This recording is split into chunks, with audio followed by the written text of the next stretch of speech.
सबसे पहले हम लोग पढ़ेंगे ज़ीनर डायोड। तो हम स्टार्ट करते हैं अपना टॉपिक ज़ीनर डायोड से। ज़ीनर डायोड क्या होता है, तो ज़ीनर डायोड को हम डिटेल में पढ़ेंगे भाई। ज़ीनर डायोड, ZENER, ज़ीनर डायोड, ये एक special purpose PN junction diode है, जो कि हम पहले ही बोल चुके हैं। तो इसको भी मैं लिख देता हूं, it's a special purpose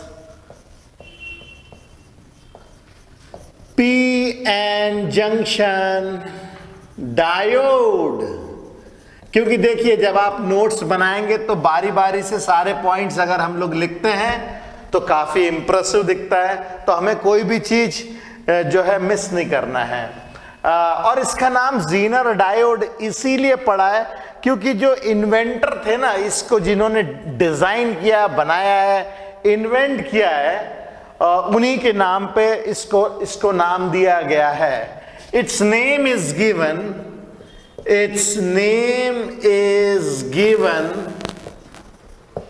by its inventor C. Zener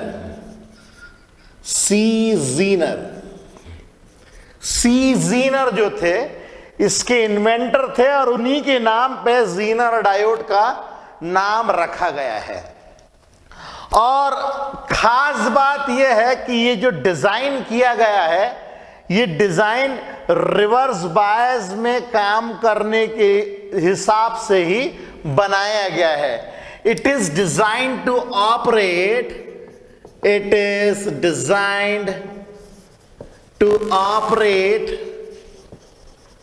in reverse bias in breakdown reason.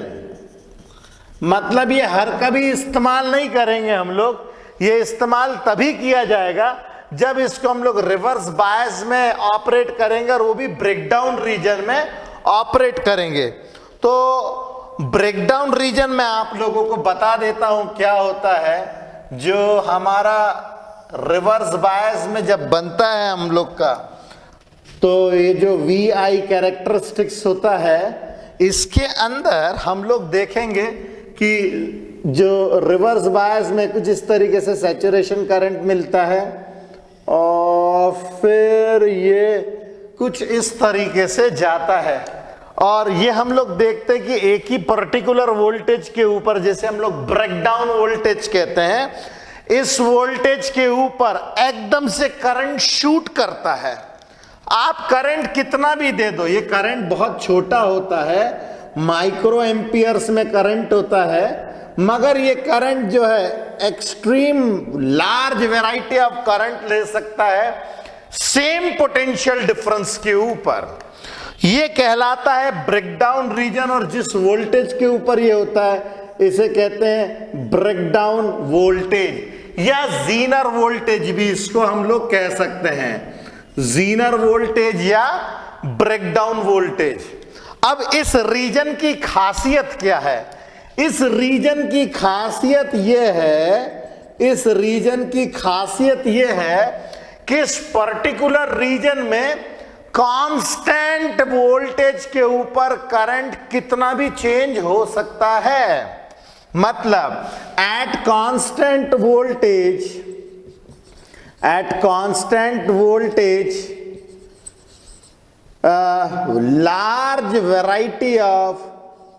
large variation in current is observed। मतलब ये कि वोल्टेज कांस्टेंट है यहां पे, मगर करंट एकदम से चेंज हो सकता है। और इसी प्रॉपर्टी का हम लोग इस्तेमाल करते हैं ज़ीनर डायोड में, जिसको हम लोग इस्तेमाल करेंगे एज वोल्टेज रेगुलेटर। ओके, तो इसका मैं सिंबल बता देता हूं। सिंबल क्या होता है? हम लोग जब इसका सिंबल बनाते हैं तो ये इस तरीके से जो नॉर्मल डायोड होता है वो बना दिया जाएगा। और उसके बाद में ऐसे ये थोड़ा सा इसमें सामने की जो वर्टिकल लाइन है इसके ऊपर हम लोग थोड़ा सा जिगजैग बना देते हैं। नॉर्मल डायोड कैसा होता है? ऐसा। जीनर डायोड के लिए हम लोग ऐसा बना देते हैं। तो ये जीनर डायोड कुछ इस तरीके से रिप्रेजेंट किया जाता है।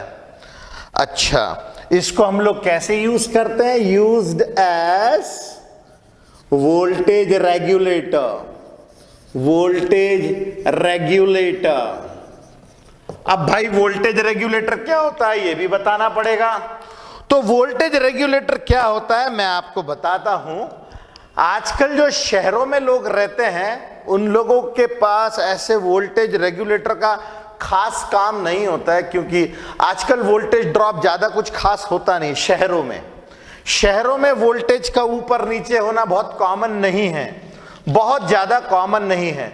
मगर गांव में जहां पे वोल्टेज फ्लक्चुएशन बहुत ज्यादा होते हैं, वोल्टेज फ्लक्चुएशन जहां पे बहुत ज्यादा होते हैं, वहां पे वोल्टेज रेगुलेटर का बहुत जबरदस्त काम है। वोल्टेज रेगुलेटर का बहुत खास काम है। और वो क्या काम है मैं आपको बताता हूं। मतलब ये, अगर मान लीजिए कोई डिवाइस 220 वोल्ट पे चलता है, जैसे मान लीजिए आपका रेफ्रिजरेटर, अगर आपका रेफ्रिजरेटर 220 वोल्ट के ऊपर चलता है और यदि उस रेफ्रिजरेटर को कम वोल्टेज मिले, 180 वोल्ट मिले, 160 वोल्ट मिले, जिसे कहते हैं वोल्टेज ड्रॉप हो गया। कारण बहुत सारे हो सकते हैं। कहीं पे चोरी हो गई तो भी, मतलब अगर इलेक्ट्रिसिटी के कहीं पे बहुत लमसम चोरियां हो रही है तो भी हो सकता है। अगर लाइन में लॉसेस हो गए तभी वोल्टेज ड्रॉप हो सकता है। वोल्टेज ड्रॉप के बहुत सारे कारण हो सकते हैं। तो मान लीजिए अगर आपका डिवाइस 220 वोल्ट पे चल रहा है और उस 220 वोल्ट पे चलने वाले डिवाइस को आप 160 वोल्ट दोगे, तो ऐसी सिचुएशन में क्या होगा कि आपका डिवाइस ठीक से काम नहीं करेगा। ठीक है, मतलब आपका रेफ्रिजरेटर ठीक ठाक तरीके में ठंडा नहीं करेगा, काम नहीं करेगा। हो सकता है आपका टीवी स्टार्ट ना हो, मगर दिक्कत कुछ नहीं है, प्रॉब्लम कोई नहीं है। आपका डिवाइस जो 220 वोल्ट पे चलता है, अगर आप उसको 180 वोल्ट दो, 160 वोल्ट दो, कोई समस्या नहीं है। होगा क्या? अधिक से अधिक ये होगा कि वो ऑपरेट नहीं करेगा ठीक से, मगर उसमें कोई प्रॉब्लम नहीं होगी, कोई समस्या नहीं है। समस्या है हाई वोल्टेजेस की। इसको समझिए, हाई वोल्टेजेस प्रॉब्लमेटिक है। मतलब यदि आपका डिवाइस 220 वोल्ट पे चलता है और उसको 300 वोल्ट दे दो, 220 वोल्ट पे चलने वाले डिवाइस को आप 300 वोल्ट दे दो, 280 वोल्ट दे दो, 320 वोल्ट दे दो, तो ऐसी सिचुएशन में एकदम से एनर्जी इंक्रीज हो जाएगी और आपका डिवाइस ब्लो ऑफ हो सकता है। उसके अंदर कुछ इंटीग्रेटेड सर्किट्स जल सकते हैं, हो सकता है उसके अंदर कोई जो छोटी मोटी मोटर हो वो जल जाए, कुछ एक इलेक्ट्रॉनिक डिवाइसेस ब्लो ऑफ हो जाए हाई वोल्टेजेस के कारण। तो हम लोग वोल्टेज रेगुलेट करते हैं ज्यादा वाला, कम वाला नहीं। ध्यान रहे, 220 वोल्ट अगर आपको चाहिए तो आप 300 वोल्ट को 220 बनाओगे, दैट इज फाइन। मगर आप बोलोगे मैं 180 को 220 बना दूंगा, दैट इज नॉट फाइन। ये आप नहीं कर सकते हो।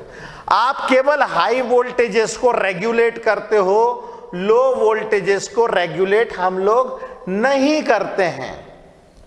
तो गॉट द पॉइंट। हम लोग जब इसको रेगुलेट करते हैं तो केवल हाई वोल्टेजेस को ही रेगुलेट करते हैं। तो मैं यहां पे लिख देता हूं, only high voltages are regulated। Low voltages को आप रेगुलेट नहीं कर सकते, हाई वोल्टेज को रेगुलेट हम लोग कर सकते हैं।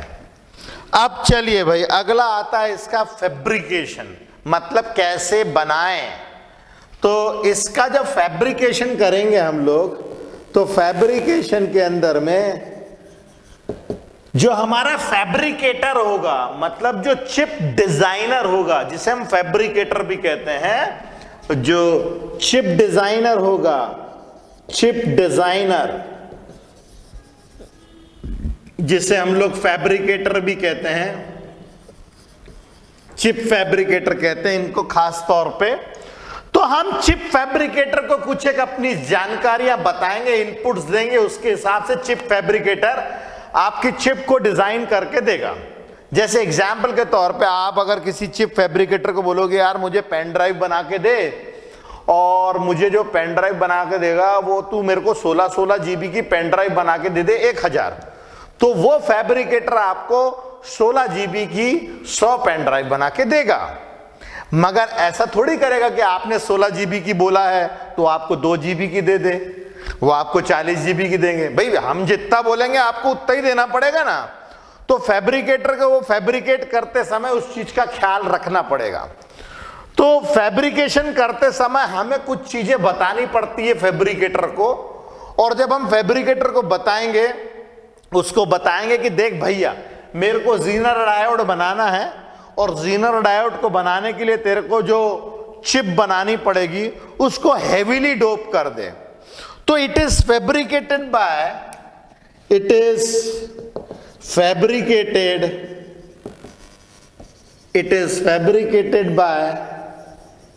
heavily doping P and N junctions, दोनों को P और N दोनों साइड्स को, P and N sides of diode के P और N दोनों साइड को हम लोगों को काफी हैवीली डोप करना पड़ता है। अब हैवीली डोप क्यों करना पड़ता है ये भी सोचना पड़ेगा। जब हम पीएन जंक्शन डायोड को हैवीली डोप करेंगे तो हैवीली डोप के कारण क्या होगा, जो हमारी डिप्लीशन लेयर होती है, जो डिप्लीशन लेयर होगी वो बहुत थिन फॉर्म करेगी।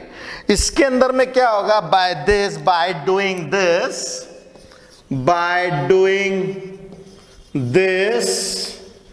Very thin depletion layer is formed,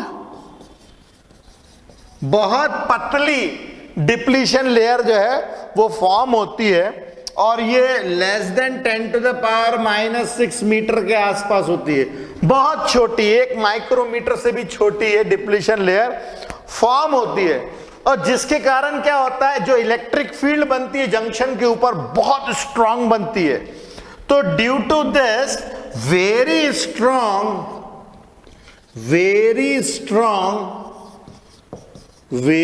strong electric field is formed at junction के ऊपर जो है बहुत स्ट्रांग इलेक्ट्रिक फील्ड फॉर्म होती है। और इस स्ट्रांग इलेक्ट्रिक फील्ड के कारण हम लोग ये देखेंगे कि इसका जो ये वाला जो ब्रेकडाउन वोल्टेज है, ये ब्रेकडाउन वोल्टेज हम अपनी मर्जी के हिसाब से कस्टमाइज कर सकते हैं, ऊपर नीचे कर सकते हैं। तो we can bring breakdown voltage या zener voltage to our required value. मतलब जैसे अगर आपको 6 वोल्ट चाहिए या 12 वोल्ट चाहिए, तो आप अपने हिसाब से जो है इसमें डोपिंग लेवल बढ़ाते जाओ। डोपिंग लेवल जैसे जैसे बढ़ाओगे वोल्टेज कम होता जाएगा। जैसे हमने सिलिकॉन की चिप के लिए पढ़ा था 90 वोल्ट के ऊपर ब्रेकडाउन हो जाता है, डोपिंग बढ़ा दो आप डोपिंग बढ़ा दोगे 90 की जगह 60 वोल्ट पे हो जाएगा। आपको बोला नहीं यार भैया हमें 60 वोल्ट, हमें तो 12 वोल्ट चाहिए, डोपिंग और बढ़ा दो तो 12 वोल्ट के ऊपर हो जाएगा। तो मतलब हम इसकी जो ब्रेकडाउन वोल्टेज है इसको कस्टमाइज कर सकते हैं एज पर आवर रिक्वायरमेंट, और इसको हम लोग कम या ज्यादा कर सकते हैं। मगर वो आपको फैब्रिकेटर को बताना पड़ेगा। आपको भैया फैब्रिकेटर को बताना पड़ेगा भैया मेरे को एक ऐसा रेगुलेटर दे जो मुझे 12 वोल्ट का चाहिए, तो फिर वो 12 वोल्ट का आपको बना के देगा। आपको बोलना पड़ेगा कि भैया मेरे को एक ऐसा वोल्टेज रेगुलेटर बना के दे जो मुझे 5 वोल्ट वाला चाहिए, तो फिर वो बना के देगा वैसा। आपको इनपुट तो देने पड़ेंगे, आपको ये बताना पड़ेगा कि मुझे वोल्टेज रेगुलेटर किस तरीके का चाहिए। Got the point. अब ब्रेकडाउन रीजन में होता क्या है, हमने देखा ब्रेकडाउन रीजन में क्या होता है कि सेम वोल्टेज के ऊपर करंट आप चाहे जितना चेंज करवाना है करवा लो, कोई दिक्कत नहीं है। तो वोल्टेज कांस्टेंट हो जाता है, करंट की वैल्यू हम वेरी कर सकते हैं। ओके, तो अब कैसे इसका इस्तेमाल करते हैं हम लोग, ये भी जानना बहुत जरूरी है कि इसको हम लोग किस तरीके से वोल्टेज रेगुलेटर के समान इस्तेमाल करते हैं। तो मैं यहां पे इसको बना देता हूं, zener diode as voltage regulator. Zener diode as voltage regulator का सर्किट डायग्राम मैं यहां पे बनाने वाला हूं और आप उसको देखिएगा कि कैसे उसको मैं बनाता हूं। बहुत आसान है, जिसके अंदर मैं सबसे पहले तो ये देखता हूं कि यहां पे एक मेरे पास लोड है, ये यहां पे मेरे पास एक लोड है जिसको मैं बोल रहा हूं मेरा लोड रेजिस्टेंस, इसका रेजिस्टेंस RL, और इसको हम लोग बोल रहे हैं लोड, जिसका रेजिस्टेंस होता है लोड रेजिस्टेंस RL। ये मेरा लोड है। मान लीजिए मुझे इस लोड को 6 वोल्ट ही देना है, 6 वोल्ट से कम आया हम कुछ नहीं कर सकते, 6 वोल्ट से ज्यादा आया तो हम 6 वोल्ट देंगे, ये हमारा एम है। वोल्टेज रेगुलेटर में मैंने आपको पहले ही बताया केवल हाई वोल्टेजेस को हम रेगुलेट करते हैं। अगर वोल्टेज ज्यादा आता है तो हम कम कर देंगे, कम आता है तो हम कुछ नहीं कर सकते। मान लीजिए मेरे पास लोड है RL, ये लोड कुछ भी हो सकता है, ये आपकी सीरीज भी हो सकती है 12 वोल्ट वाली, जो हम लोग जनरली के एडाप्टर की मदद से चलाते हैं। ठीक है, मान लीजिए ये सीरीज है मेरे पास 12 वोल्ट की या 6 वोल्ट की। अब आप मान लीजिए कि इसको मुझे 12 वोल्ट ही देना है, फिक्स है मेरा 12 वोल्ट, इसको 12 वोल्ट ही देना है। मगर यहां से जो मेरा सप्लाई आ रहा है, ये आ रहा है अनरेगुलेटेड सप्लाई,